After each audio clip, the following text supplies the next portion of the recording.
Cada día se habla más de la revolución que ha supuesto la inteligencia artificial y sobre todo el uso de ChatGPT en nuestra vida diaria, pero estamos pasando por alto una cuestión muy importante: el consumo energético y el impacto medioambiental que estas tecnologías producen. De hecho, se estima que por cada consulta a ChatGPT de entre unas 20 y 50 preguntas, el consumo es de media botella de agua. Imaginémonos los millones de personas que somos en este planeta y el boom que ha supuesto la inteligencia artificial generativa. ¿Podrías hacerte una idea del consumo aproximado que esto genera? Para ello, debemos investigar y trabajar para crear nuevos algoritmos que sean más respetuosos con el medio ambiente.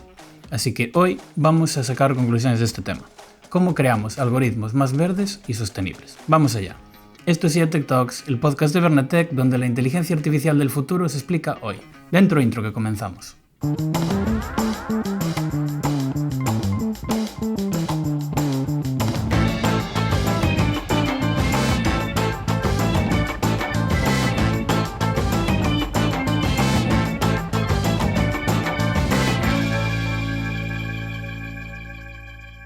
Muy buenos días y bienvenidos a IA Tech Talks. Yo soy Yago Pérez y esto es un nuevo trayecto dentro de este viaje en el que nos acompañarán grandes amigos y profesionales del sector para hablar sobre cómo la inteligencia artificial está transformando nuestro mundo.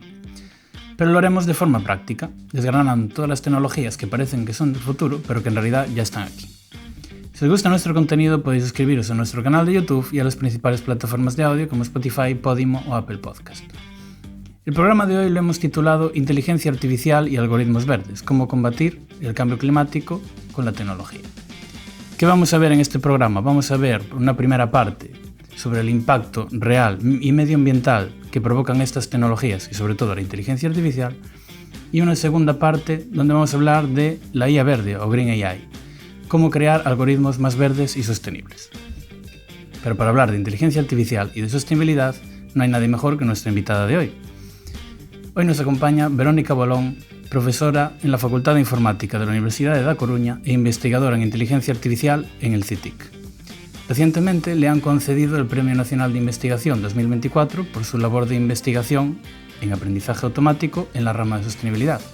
Pero no solo eso, sino que en la Universidad de Stanford la han incluido en la prestigiosa lista del top 2% de científicos en el mundo. Primero de todo, Verónica, ¿qué tal estás? Y segundo, enhorabuena por parte de Berna y de todo el podcast de IA Tech Talks. ¿Qué tal? Bueno, muchas gracias. En primer lugar, muchas gracias por invitarme a participar en este podcast y muchas gracias desde luego por las felicitaciones. Nada, vamos a empezar el programa si te parece. Entonces la primera pregunta es ¿quién es Verónica Bolón y cómo te definirías? A ver, es una pregunta complicada. Esto ya empieza siendo difícil. No es fácil definirse a una misma. Pero esto me recuerda a una vez que estaba en un curso y nos hacían definirnos en 2 palabras y yo en ese momento había escogido mujer e investigadora. Y lo decía porque, bueno, ser investigadora en lo profesional es algo que me define, ¿no? Aunque yo soy profesora, pero a mí realmente mi pasión es la investigación, ¿no? Esa parte de ser profesor universitario. Pero para mí era muy importante recalcar la parte de ser mujer, porque, bueno, desafortunadamente las mujeres en ciencia en general somos minoría y en mi campo de investigación, la informática, la inteligencia artificial, pues muchísimo más, ¿no? Entonces me gustó en ese momento definirme así. Y bueno, también me gustaría añadir en mi definición pues que desde hace 8 años pues soy también madre, ¿no? Porque también me gusta mucho tener presente que no me gusta dejar de lado mi carrera profesional por ser madre, pero tampoco quiero perderme el ser madre por mi carrera profesional. Y bueno, en el equilibrio yo creo que está el éxito. Vale, pues hablando de infancia y de ser madre, ¿cuál es el primer recuerdo que tienes de la tecnología en tu vida? Otra pregunta complicada. A ver, yo es que, claro, no soy para nada el estereotipo friki de una ingeniera informática, ¿no? Y mi primer recuerdo, y yo creo que fue así, yo creo que cuando hice la primera comunión me regalaron un ordenador. Mi primer ordenador, o sea, en mi casa no había ordenador antes de eso. Y ese es mi primer recuerdo con la tecnología, pero claro, al principio tampoco, con 9 años y en esa época tampoco había mucho que hacer. Yo creo que jugaba con el procesador de texto y cosas así.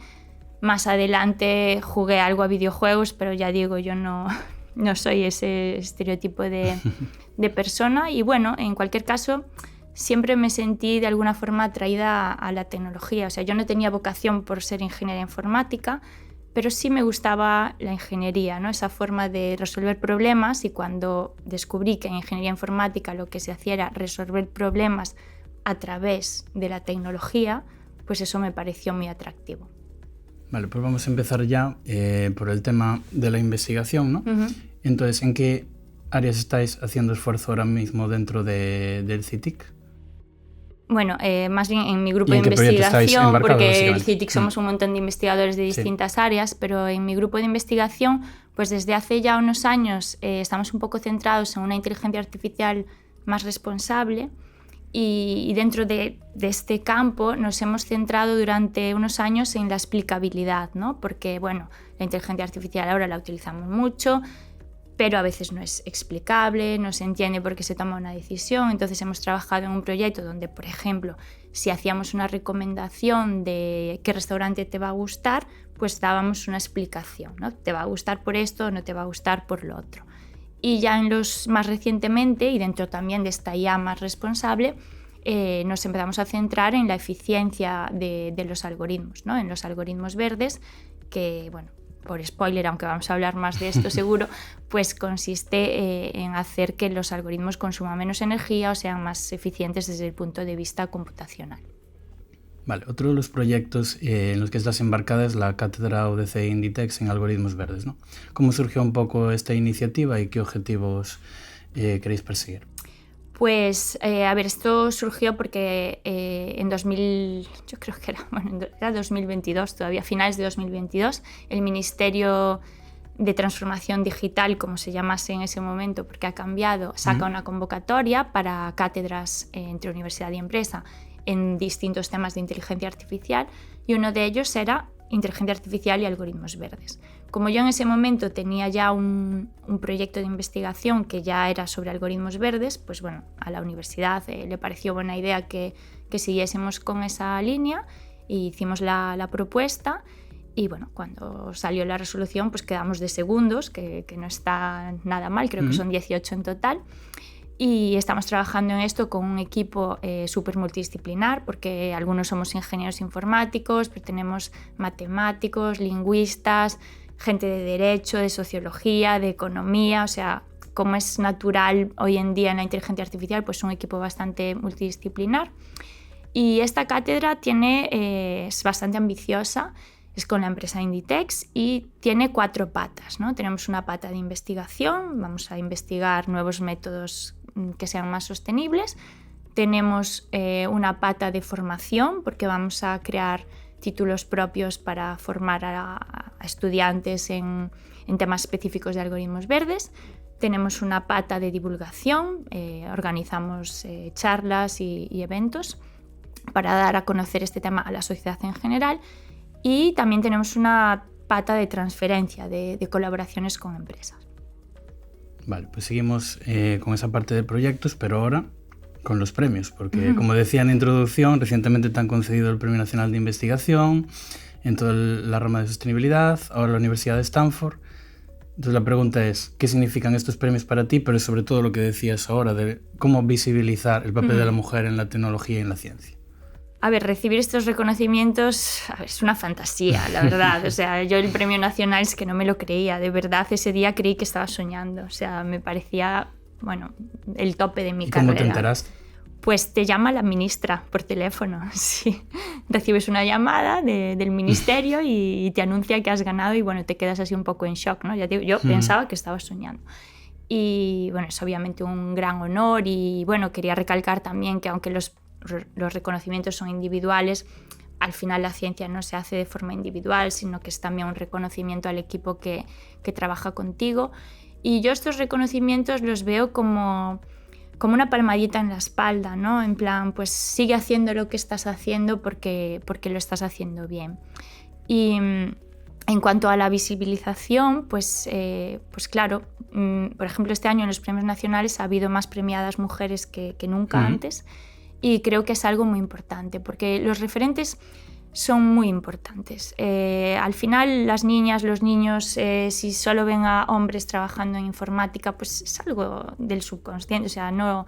Y yo, de hecho, yo creo que acabé en el grupo de investigación que acabé, que coordina una mujer, pues por ese referente, ¿no? sin darme cuenta. Y bueno, es algo en lo que a mí me gusta trabajar mucho. Yo coordino el proyecto Inspira STEAM en A Coruña, que fomenta la vocación científico-tecnológica entre niñas. Y bueno, se estudian varios aspectos, pero uno de ellos es las referentes femeninas. Sí, bueno, de hecho, voy a contar una anécdota personal.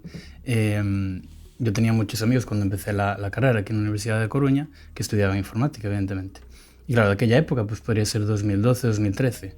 Pero claro, prácticamente no veías a ninguna mujer allí estudiante, era muy raro. Pero bueno, leí hace poco que sí que aumentó ese tanto por ciento de matriculación femenina, ¿no? Sí, a ver, normalmente rondamos 12-13% de mujeres en ingeniería informática. Es cierto que el año pasado, por alguna razón que desconocemos, llegamos a 17 o 18. O sea, algo parece que se mejora, aunque son datos de todas formas malísimos. Claro.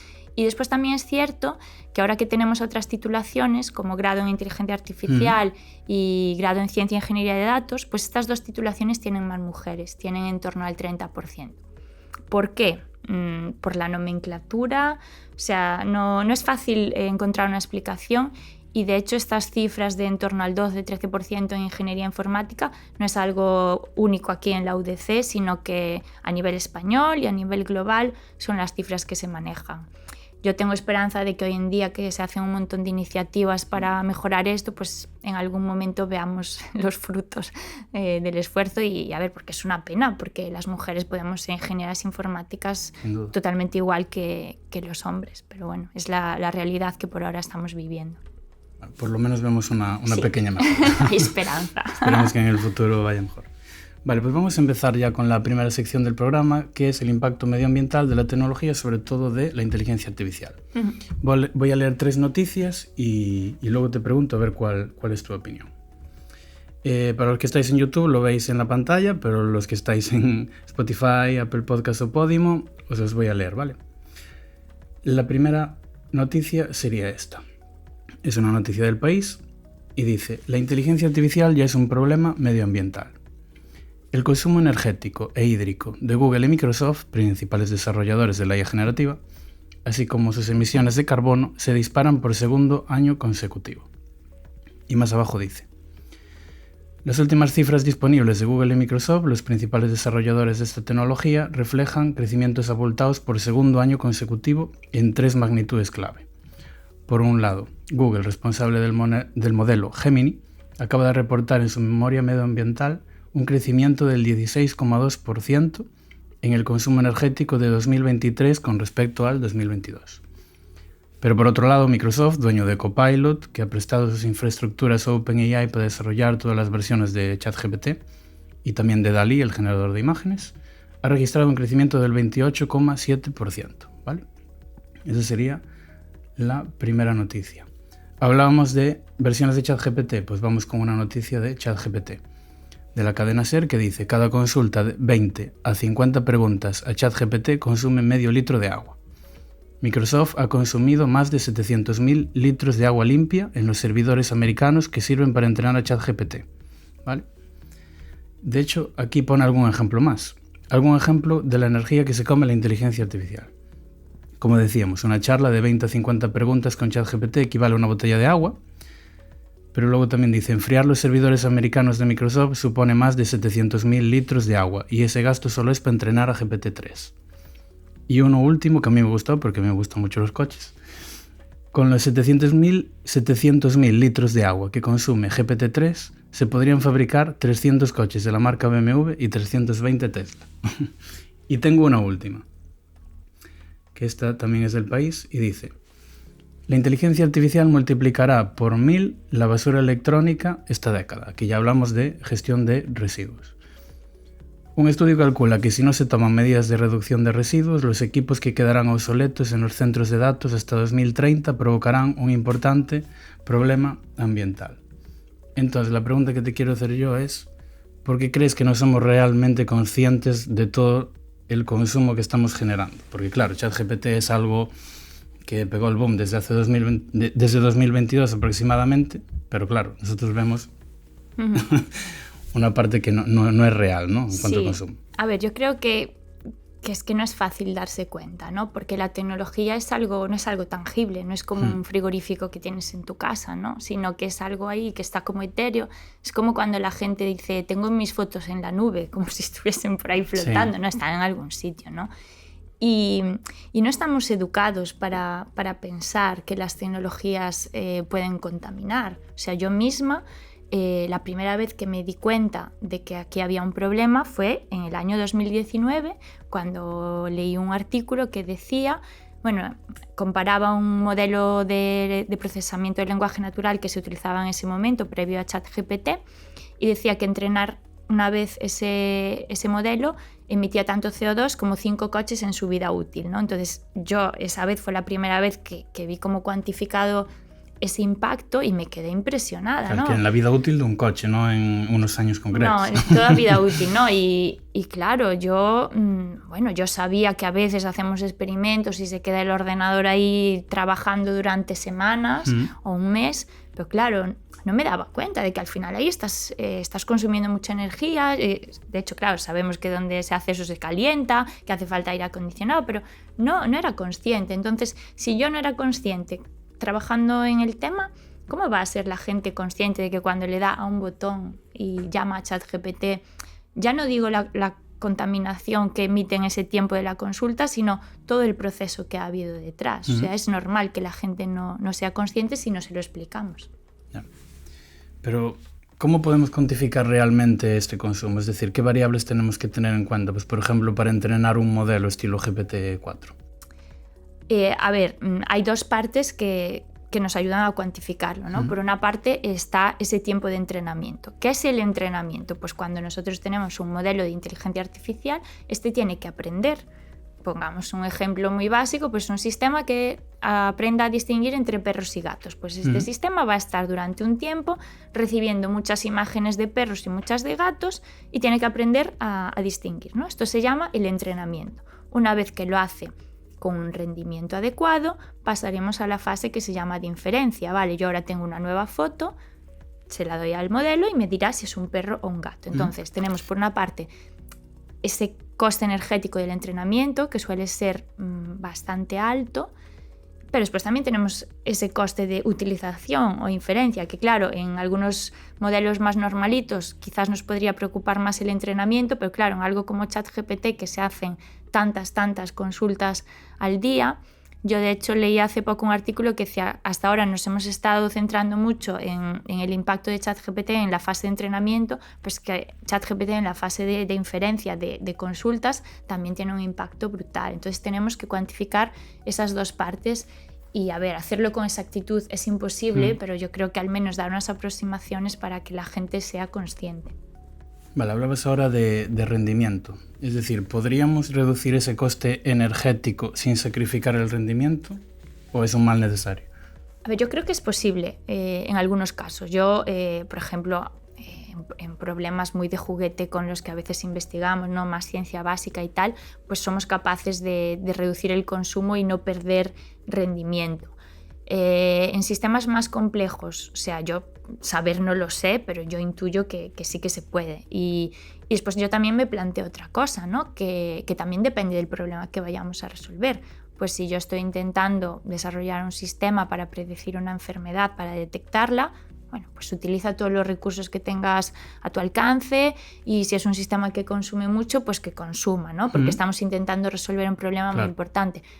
Pero para que DALL-E me genere una imagen o para que Netflix me recomiende una película, pues si falla un poquito más, pues tampoco pasa nada. Y no sé hasta qué punto es ético estar gastando tantos recursos medioambientales, que son de todos, para un problema que no es tan importante. Vale, hablabas también ahora hablábamos del rendimiento, pero claro, para entrenar estos modelos también hacen falta centros de datos. Entonces, ¿cómo podemos reducir el consumo energético de esos centros de datos? Porque leía el otro día que Microsoft estaba estudiando enfriarlos bajo el mar, en Escocia, creo. ¿Eso al final va a servir de algo o no? Yo había también escuchado eso, me había quedado bastante impresionada, y también una vez alguien me dijo que se planteaban llevarlos al espacio, ¿no? Porque en el espacio ya no habría que refrigerar, aunque yo ahí veía otros problemas de toda esa transferencia de datos, ¿no? Bueno, yo no soy experta en el tema más hardware, ¿no? de los centros de datos, pero sí que sé que hay formas de hacer un enfriamiento más sostenible. Por ejemplo, yo esto antes no lo sabía o no me daba cuenta de esta influencia, pero claro, en los distintos países el coste de producir energía no emite el mismo CO2 a la atmósfera, y de hecho hay bastante diferencia, ¿no?, entre los distintos países. Entonces, una buena estrategia sería situar los centros de datos en países donde producir energía es más eficiente o contamina menos. Y después también había sido muy famoso hace un año así, había una noticia que Meta iba a poner un hipercentro de datos en Castilla-La Mancha, que es una zona que ya está azotada por la sequía, sí. Y decían que ese centro de datos iba a necesitar tanta agua cada 30 minutos como una persona en un año. Entonces dices tú, ¿es ético poner esto porque lo traigan para Galicia, que ya llueve mucho y no tenemos tanto problema, ¿no? Pero a ver, bueno, esto es una broma, pero sí es un problema real. Y a ver, yo creo que se está trabajando en ello y que hay formas de hacerlo para que estos centros tengan menos impacto en emisiones de CO2. Vale, pues vemos todo el impacto real que tiene esto en el medio ambiente, pero vamos a pasar ahora a IA verde. Entonces, ¿cómo conseguimos que estos algoritmos sean más verdes, ¿no?, y más sostenibles? Pero lo primero de todo, debemos entender, para la gente que no somos técnicos, qué es realmente o cómo definiría realmente un algoritmo verde. Pues definir algoritmos verdes se tiene como dos patas, ¿no? Tiene dos partes. Entonces, algoritmo verde puede ser, por una parte, pues tenemos algoritmos de inteligencia artificial que ya sabemos que funcionan y los aplicamos para resolver problemas derivados del cambio climático, relacionados con eficiencia energética, etc., ¿no? O sea, yo tengo un algoritmo de IA y lo aplico para mejorar en sostenibilidad. Y por otra parte, mejorar los propios algoritmos en sí, o sea, hacer que los algoritmos de IA que utilicemos, sean para la aplicación que sean, pues sean más eficientes y consuman menos energía. Entonces, esas dos cosas entran en la definición de algoritmo verde. Vale, ¿qué aplicaciones y ventajas tendrían estos algoritmos? Es decir, ejemplos prácticos que nos podremos encontrar.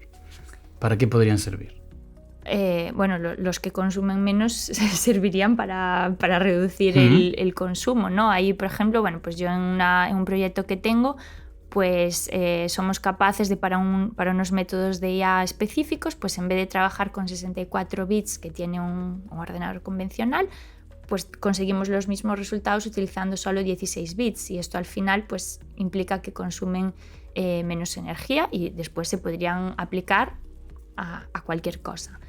Y en la segunda pata pues tiene muchísima aplicación, mucho se utiliza para eficiencia energética, pero yo qué sé, en agricultura sostenible, incluso por ejemplo en mi grupo de investigación habíamos tenido un proyecto que a mí me parece muy interesante, donde se desarrollaban sistemas multiagente, que son un tipo de sistemas de IA, para modelar o predecir cómo una población se comportaría ante determinadas políticas sociales medioambientales, ¿no? Entonces, pues como si diferentes perfiles de personas, ¿no? Pues uno es más egoísta, otro es más ecologista, no sé qué, cómo iban a aceptar las políticas, cómo se iban a convencer unos a otros, ¿no? Entonces, también es una aplicación de un algoritmo verde, o sea, un sistema de IA aplicado a algo que tiene que ver con el medio ambiente. Y bueno, hay muchísimos ejemplos.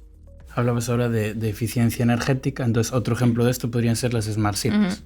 Entonces, ¿cómo la IA podría ayudar a mejorar esa gestión energética de las ciudades?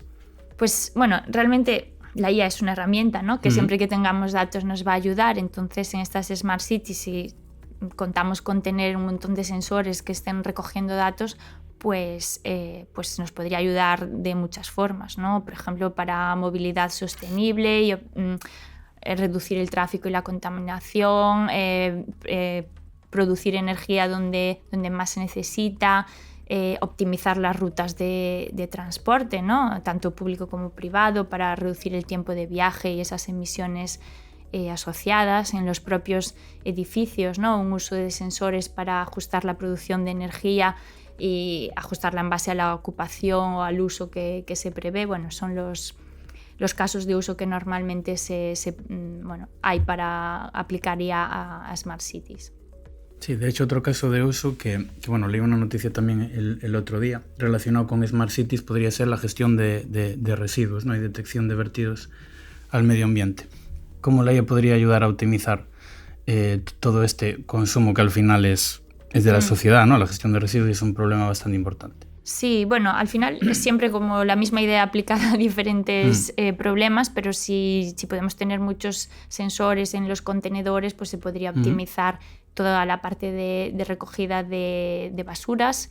Para detección de vertidos en el océano se pueden usar drones que estén equipados con métodos de IA que lo detectan en el mar. Hay aplicaciones también así como un poco de gamificación para que cada persona pueda decir pues yo he encontrado basura aquí o no, no sé qué. O sea, hay mucha aplicación. Al final la IA es tengo datos y con esos datos los voy a transformar en un valor, ¿no?, añadido. Vale, pero entiendo que estos algoritmos verdes aún están como en el paso de implementación cero, ¿no? Por lo menos en cuanto a empresas, ¿no? Entonces, ¿qué barreras y limitaciones crees que tienen este tipo de algoritmos? A ver, el gran desafío es conseguir que los algoritmos consuman menos, ¿no? Sobre todo, hoy en día que las grandes empresas están en la lucha por el mejor chatbot o por el modelo más potente, entonces esas empresas no les interesa que estos métodos consuman menos. Cuando les empiece a interesar, lo conseguirán, porque yo qué sé, en los modelos de Google o en los de ChatGPT ahora creo que también, que es decir, hay versiones como más reducidas para poder ser embebidas en móviles y estas versiones consumen menos energía. No se ha hecho con ese objetivo en mente, pero es verdad que al final tiene este valor añadido, ¿no? Y yo estoy segura de que si las grandes empresas ahora se les da por querer tener estos modelos más eficientes y que contaminen menos, lo van a conseguir porque tienen muchísima financiación. A lo mejor pues llega ahora un impuesto algo a las emisiones en este tipo de tecnologías y lo tienen que hacer, ¿no? Pero para mí ahora una gran barrera es que a estas empresas no les interesa, porque si lo hacen más eficiente computacionalmente no va a ser tan potente, no vas a poder decir saco un nuevo ChatGPT que lo hace mucho mejor. Y claro, esto también es un problema porque estas empresas, este oligopolio, tiene muchos recursos económicos, entonces no le importa todo el dinero que se tienen que gastar en estos montones de GPUs y modelos que en general consumen mucha energía, esos incrementos de los que hablabas. Pero las empresas normales, las universidades normales, no tenemos acceso a ese hardware o a permitirnos ese consumo. Entonces, por ahora, esto es algo que se está haciendo más como es un nicho de que decimos, bueno, pues ya que a las grandes empresas no les interesa investigar en esto, vamos a investigar nosotros, que lo podemos hacer. Y además hace que la IA sea como más inclusiva, ¿no? Que puedas utilizar estos modelos en cualquier ordenador sin depender de grandes centros de datos a los que no todo el mundo tiene acceso. Y después para mí otro desafío importante, otra barrera es la falta de concienciación, ¿no? Ya lo comentaba antes, pero si la gente no es consciente de este problema no va a demandar una solución. Entonces, para mí sería muy importante que estos productos tecnológicos tuviesen una especie de etiqueta, como una etiqueta energética. Igual que los electrodomésticos de casa tienen una etiqueta energética. Últimamente también a veces cuando haces una búsqueda de vuelos pues te pone las emisiones de cada opción. Y esto yo ya sé que hay gente que le da igual, pero hay gente que no recicla y gente que sí. O sea, a alguien llegará, ¿no?, el mensaje. Y al final, si estás viendo ese dato, pues bueno, eres un poco consciente y se puede hacer como más presión social. Hablábamos ahora de la implementación de este tipo de algoritmos en el tejido empresarial, entonces tendremos que hablar de regulación. ¿Qué papel crees que tendrá la ESIA? Encima que estamos grabando en Coruña, pues ya que está aquí, siempre le damos un poco de un espacio en este programa. ¿Qué papel crees que va a jugar en cuanto a la adopción e implementación de algoritmos en el tejido empresarial, pero luego también en el desarrollo, ¿no?, de este tipo de algoritmos verdes? A ver, yo creo que esto es algo que es un tema que sí que aparece reflejado tanto en las funciones o objetivos de la ESIA o de la ley europea o de la Estrategia Nacional de Inteligencia Artificial o incluso en la ley que se está preparando de ya en Galicia, ¿no? O sea, es algo que yo he visto que se menciona mucho, ¿no? O sea, tenemos el objetivo de que los algoritmos respeten los derechos de las personas, no sé qué, y sean respetuosos con el medio ambiente, etcétera, etcétera. Pero en mi opinión, o por lo que yo he visto hasta ahora, no se concreta mucho al respecto, ¿no? Para mí es como, tenemos buenas intenciones Y de hecho yo esto ya lo he visto en las directrices éticas para una inteligencia artificial confiable que sacó la Comisión Europea ya en 2019. Había 7 requisitos clave y uno de ellos era bienestar social y ambiental o algo así. O sea, es algo que se sabe que es un problema desde hace tiempo, pero en mi opinión por ahora no se está poniendo una solución al respecto, ¿no? ¿Pero porque crees que no interesa o qué? Es que creo que las soluciones que hay van a ser controvertidas, porque una posible solución, una solución es concienciar de forma, pues poner una etiqueta, ¿no?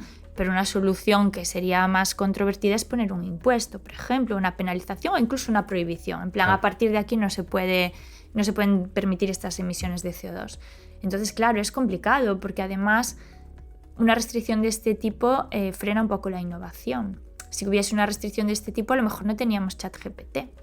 Entonces, yo entiendo que igual que con la ley en general de la IA es un tema delicado, tiene que ser robusta, pero tiene que ser flexible para no frenar la innovación. Después que si en Europa lo único que hacemos es legislar, pero no innovar. Y tendría que ser además una decisión un poco a nivel global, porque si ponemos un impuesto de este estilo en España o en Europa, las empresas ¿qué van a hacer? Irse a Estados Unidos o a China, donde no la tengan, ¿no? Entonces yo creo que no es algo fácil de solucionar. No sé en la ESIA si lo van a controlar de alguna forma, ¿no? Porque otras cosas sí que las van a tener que controlar y tienen que implementar la ley. A mí me gustaría que sí, y que al menos una cosa así más fácil de hacer y que no sea tan agresiva, pues sería que algunas empresas o productos tengan como un sello verde, ¿no? Que eso siempre da buena imagen y al final a las empresas de greenwashing, ¿no? les gusta. Entonces, espero que al menos algo se haga y no sea solo poner unas líneas en las leyes o en las recomendaciones de queremos que porque imagínate, pues tú puedes decir ante 2 algoritmos que funcionan más o menos igual o que no es crítico su rendimiento, pues primar, escoger el que es más eficiente, ¿no? Por ejemplo, son ideas que yo dejo para... Vi muchas entrevistas y eventos de los que formaste parte y sé que no te gusta mucho hablar de futuro. Pero si yo te pregunto, ¿qué me dirías del futuro de los algoritmos verdes? ¿Hacia dónde se dirigen? ¿Y qué avances crees que podemos esperar a corto o medio plazo? A ver, es un campo que está empezando, ¿no? Está bastante verde. Chascarrillo, ¿no? Y por ahora... en mi opinión, está más en el mundo de la investigación, el mundo de las universidades quizás, que el mundo de la empresa. Porque por ahora no les interesa a las empresas. Pero yo soy optimista y tengo confianza en que en algún momento esto empiece a interesar, ¿no? O sea, yo esto ya he visto, por ejemplo, aunque la inteligencia artificial no es algo nuevo, ¿no? No lo he comentado en esta entrevista, pero nace a mediados del siglo pasado y tal, pero tenemos sus avances más significativos en los últimos 15-20 años, pues porque tenemos muchos datos, porque tenemos capacidad de cómputo, etc., ¿no? Entonces, cuando llega este auge de la inteligencia artificial y claro, teníamos recursos computacionales y teníamos datos, pues el objetivo era conseguir el mejor rendimiento y daba igual el tiempo que llevase conseguirlo. Cuando eso ya se estabilizó un poco, el siguiente paso fue como, vale, pues a ver si conseguimos esto en menos tiempo, ¿no? O acelerarlo un poco, y se empezó a trabajar mucho en esa aceleración de los algoritmos. Pues yo tengo la esperanza de que también ahora demos otro paso y digamos, vale, además de hacerlo más rápido, a lo mejor se puede hacer también más eficiente, ¿no? Y demos ese paso. Y yo creo también que a las empresas llegará algún momento en que también todas estas noticias como las que leías tú les impacte negativamente, y ahora ya se dice que esta industria pues contamina más que la industria de la aviación, que ya no tenía muy buena fama, ¿no? Entonces al final tanta noticia de este estilo no le interesa a las grandes empresas. Entonces en algún momento yo confío en que dirán, bueno, pues vamos a hacer esto más eficiente, que contamine menos. Y claro, ahí vamos a avanzar mucho porque la financiación, los recursos que tienen estas grandes empresas son obviamente mucho mayores que lo que podamos tener en las universidades o empresas más modestas, y ahí yo creo que van a conseguir el mismo rendimiento usando muchísima menos energía. Vale, pues para cerrar el programa, me gustaría preguntarte cuál es tu carta a los Reyes Magos, qué objetivo te gustaría alcanzar en tu vida profesional. Sobre todo entiendo que por el lado de la investigación, más que nada. A ver, yo no tengo grandes objetivos, la verdad, porque creo que ya he conseguido en mi carrera mucho más de lo que esperaba o me imaginaba. Mi objetivo, la verdad, es seguir haciendo lo que me gusta. Es un objetivo simple, pero difícil al mismo tiempo de conseguir, seguir trabajando en inteligencia artificial, que es lo que me gusta. Si puedo seguir investigando en temas que tengan cierta aplicación social como es pues mejor, porque para mí, aunque yo defiendo la investigación básica, que es también necesaria, pues también me gusta obviamente cuando tiene una aplicación, y si puede ser una aplicación social, mejor. Y en cuanto a la carta a los Reyes Magos, bueno, 2 cosas pediría. Una, que se invierta más en ciencia en España, porque bueno, al final no tenemos una inversión como otros países de Europa. Y me gustaría, es algo que me gustaría mucho, que en los colegios empezase a haber una asignatura así como de nuevas tecnologías en general, pero ya desde infantil. Igual que ahora en inglés ya se estudia desde infantil, porque al final, queramos o no, la inteligencia artificial forma parte de nuestras vidas y esto va a seguir siendo así. Y yo veo, claro, que la sociedad necesita mucha educación para utilizar estas herramientas. Yo he visto gente que le pide a ChatGPT una dieta para adelgazar y esto no puede ser, porque hay que ser consciente de lo que es y de las limitaciones que... Y no va a hacer el trabajo de un nutricionista tampoco. Claro, es que no es nutricionista. Claro. Soltará ahí una dieta que tiene todo el sentido gramaticalmente, ortográficamente del mundo, pero no es nutricionista, ¿no? Y porque yo también creo que a veces se habla de la revolución en el mundo de los empleos, ¿no?, que puede tener la inteligencia artificial. Bueno, seguramente destruya algún trabajo, cree otros, pero eso yo no lo sé y no me voy a meter, pero lo que estoy segura es que va a haber una gran diferencia entre una persona que sabe usar estas tecnologías y otra que no, y la que no se va a quedar atrás. Entonces necesitamos tanto una educación para gente que ya está quizás en el mercado laboral, pero los niños de ahora, que a veces le llaman nativos digitales, no, o sea, sí, saben utilizar un móvil y no sé qué, ahora ya nacen con el móvil bajo el brazo en vez de la barra de pan, como se decía él. Pero no tienen, o sea, no tienen esos conocimientos, hace falta explicarlo. Sí. O sea, yo una vez dando clase en ingeniería informática, alumnos de segundo de ingeniería informática, una vez me enviaron un email en el que todo el cuerpo del email venía en el asunto. O sea, afortunadamente me quería decir poca cosa, ¿no? Pero digo, y estos son los nativos digitales, ¿no? O sea, nos hace falta muchísima educación. Sí. Y yo creo que es necesario, igual que saber inglés, pues es necesario relacionarse con las nuevas tecnologías, tener ciertos conocimientos de programación a nivel básico y entender lo que es la inteligencia artificial, porque va a formar parte de nuestras vidas, queramos o no. Vale, pues para cerrar, Verónica, define en 3 palabras la IA o los algoritmos verdes. Bueno, voy a definir la IA en relación a los algoritmos verdes. La primera palabra es herramienta, pero bueno, para mí la IA es una herramienta y es como la debemos ver. Y ya más relacionado con los algoritmos verdes, pues eficiencia y optimización. Vale, perfecto. Pues nada, ya podemos ir a la última sección del programa, que es la IA interrogativa, la sección donde ChatGPT, en este caso Gemini de Google, que es el que utilizo yo, pone a prueba a la invitada. Entonces, voy a escribir un prompt en ChatGPT y tendrás que responder a las preguntas personales que te haga. ¿Estás preparada o no? Estoy preparada. De sobras, ¿no? Me parece ahora, no sé, que estoy en la revuelta y me van a preguntar cuánto dinero hay en mi cuenta. No llegamos a tanto, Vale, voy a crear un prompt, ¿vale? Sí. A ver, voy a ponerle. Crea una serie de preguntas para una invitada de un podcast sobre IA, en el que hablamos de cómo conseguir algoritmos más verdes y sostenibles. Punto. Algunos ejemplos que hemos puesto son las Smart Cities y cómo optimizar la gestión energética de las ciudades.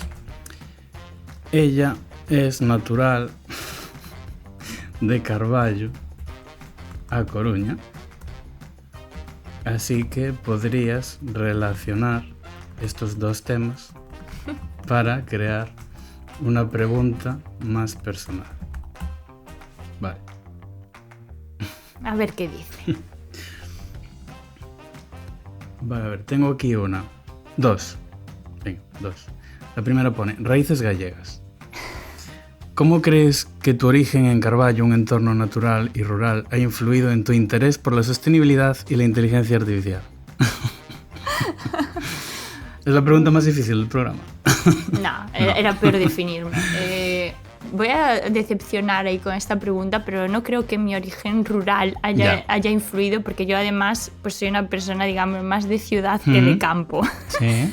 Entonces no creo, a ver, sí que creo que en general las personas que vivimos en Galicia estamos acostumbradas a ver tanto verde que al final algo se nos queda en el subconsciente, ¿no? Pero no creo que ser de Carballo en particular me haya condicionado a esto, ni...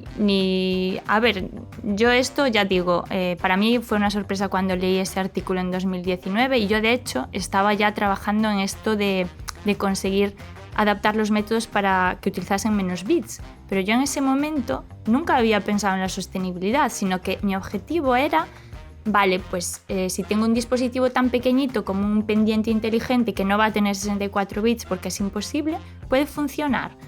Pero no lo hacía ni siquiera con el objetivo de la sostenibilidad. Lo que pasa es que después pues, me di cuenta de que al final tenía otra implicación y estaba relacionado, ¿no? Pero no es que yo sea, desgraciadamente, una militante de Greenpeace ni nada, ¿no? Pero bueno, es verdad que cuando vi esa oportunidad, pues a todo el mundo le gusta hacer algo bueno por la sociedad y por el medio ambiente en particular.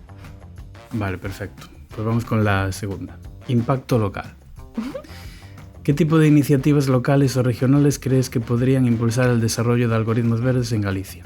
¿Cómo podríamos conectar la tecnología con las necesidades y los recursos específicos de nuestra comunidad?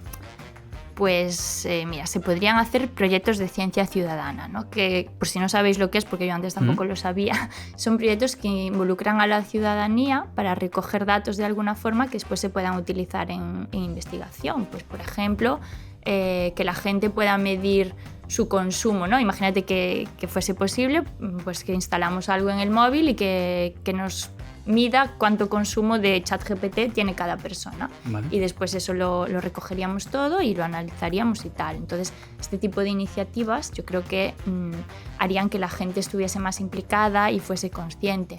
Y bueno, después también los eventos de divulgación, que a ver, ya se hace y ahora voy a aprovechar también para decir que yo en Carballo coorganizo Pint of Science, que es un festival que se hace todos los años para divulgar ciencia en los bares, que es súper divertido porque estás ahí dando una charla o escuchándola mientras te tomas una cerveza, o sea, ¿qué más se puede pedir? Y bueno, tengo que decir que en Carballo me deja mucha libertad para organizar estas cosas. Y bueno, eso, que concienciar a la gente en estos temas siempre es positivo. Vale, perfecto. Al final acabaste hablando de Carballo. Sí. Y vale, muy orgullosa de Carballo. Pues nada, podemos dar por cerrado este programa. Verónica, muchas gracias por venir. Esperamos que lo hayas pasado muy bien y aportar nuestro granito de arena para dar un poco de divulgación y sobre todo concienciar un poco más de este problema que al final nos atañe a todos. Sí, un placer y muchas gracias por la invitación. Perfecto, pues damos por cerrado este programa sobre algoritmos verdes de IATech Talks. Si os gusta nuestro contenido, recordad que podéis suscribiros a nuestro canal de YouTube o a las principales plataformas de audio. Nos vemos en el siguiente programa. Hasta luego.